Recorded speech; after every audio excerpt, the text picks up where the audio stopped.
তিনটি নতুন নির্দেশিকা।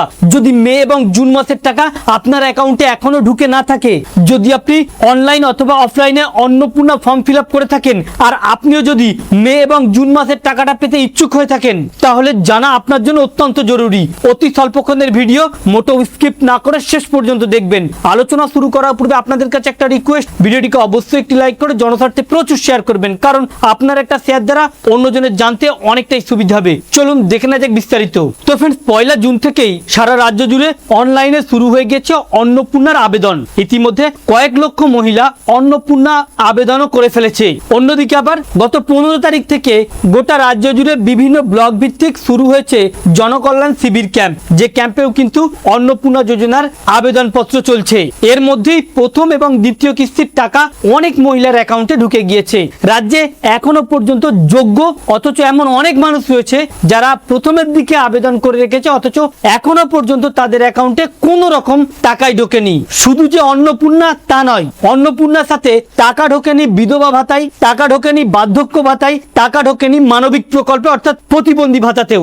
আর এতেই মানুষের মধ্যে অনেক ভ্রান্ত ধারণা ছড়িয়ে পড়েছে। কেউ কেউ প্রচার করছে যে এই অন্নপূর্ণা ভান্ডার একটি ভুয়ো, বা সকলকে দেবে না, কিছু মুষ্টিগত মানুষকে দেবে। ঠিক একইভাবে বিধবা ভাতা, বার্ধক্য ভাতা বা মানবিক প্রকল্পেও এই প্রচার চলছে। আবার কেউ কেউ দাবি করছে সরকার যদি টাকাই দেবে তাহলে এত ঘোরাবে কেন বা এত কিছু প্রসেস করাবে কেন। তবে জানিয়ে দিই, সরকারের তরফ থেকে জানানো হয়েছে যে যারা প্রকৃতপক্ষে যোগ্য, কেবলমাত্র বিজেপি সরকার তাদের কি প্রকল্পের ভাতা দেবে, অন্যথায় দেবে না। এবং যোগ্য এবং যারা বৈধ ভারতীয় তাদেরকেই সরকার প্রকল্পের টাকা দেবে, কোনো অবৈধদের দেবে না। কারণ তৃণমূল সরকারের আমলে দেখা গিয়েছে যে কোনো নেতার বাড়িতে 10 জন 15 জন ভুয়ো নামে লক্ষ্মীর ভান্ডার টাকা পেয়েছে বা বিধবা ভাতা, বার্ধক্য ভাতার টাকা পেয়েছে।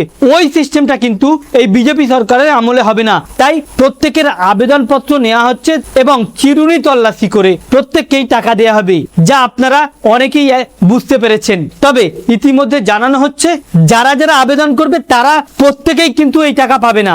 এই টাকা পেতে ভেরিফিকেশন করা হচ্ছে, যে ভেরিফিকেশনটিতে দেখা হচ্ছে ওই ব্যক্তিটির 2026 সালের ভোটার লিস্টে নাম ছিল কিনা, ওই ব্যক্তিটি বৈধ ভারতীয় কিনা, ওই ব্যক্তির এমন অর্থের মালিক নয় তো যে প্রকল্পের টাকাটি শুধুমাত্র বৃথা দেওয়া হবে বা তেলে মাথায় তেল দেওয়া হবে, বা যে প্রকল্পটি আবেদন করছে সে কোনো সরকারি চাকুরি করছে না তো, বা কোনো জায়গা থেকে পার্মানেন্টলি হিউজ অ্যামাউন্টের বেতন পাচ্ছে না তো। এই সকল প্রসেসগুলো কমপ্লিট করার পরেই কিন্তু প্রত্যেকের অ্যাকাউন্টেই টাকা দেওয়া হবে। তবে যাদের ইতিমধ্যে টাকা ঢুকে গিয়েছে তাদের প্রত্যেক মাসের ন্যায় আগামী মাসেও টাকা ঢুকবে। তবে যাদের এখনো পর্যন্ত টাকা ঢোকেনি তাদের বেশ কতগুলো কারণ রয়েছে টাকা না ঢোকার। এমন অনেক মহিলা রয়েছে যারা আবেদন করে ফেলেছে অথচ তাদের ব্যাংকের সঙ্গে ডিবিটি লিঙ্ক নেই, অথবা আবেদন করেছে তাদের 2026 ভোটার লিস্টে নাম নেই, বা ট্রাইব্যুনালেও আবেদন করেনি। আবার অনেকেই আবেদন করেছে তাদের প্রসেসিং চলছে বা এখনো পর্যন্ত তাদের ভেরিফিকেশন কমপ্লিট হয়নি। তাই সেটি হতে পারে অন্নপূর্ণা ভান্ডার বা বিধবা ভাতা, বার্ধক্য ভাতা বা মানবিক প্রকল্প।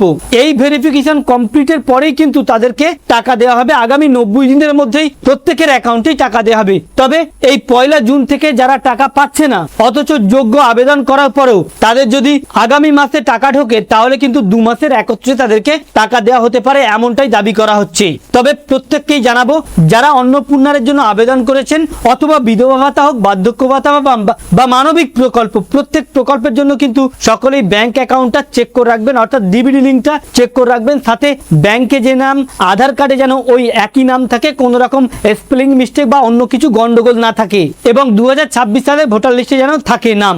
এইগুলো থাকলেই কিন্তু আপনি খুব দ্রুত টাকা পাবেন। তো ফ্রেন্ডস, এই মুহূর্তে আপনি অন্নপূর্ণা ভান্ডার টাকা পেয়েছেন কিনা জানাবেন, বা আবেদন করেছিলেন কিনা জানাবে। আমাদের উদ্দেশ্য ছিল এই আপডেটটি আপনাদের সামনে উপস্থাপন করা, যাতে আপনাদের জানতে সুবিধা হয়ে থাকে। ভালো লেগে থাকলে ভিডিওটিকে অবশ্যই লাইক করে শেয়ার করবেন। Thank you friends, thank you for watching.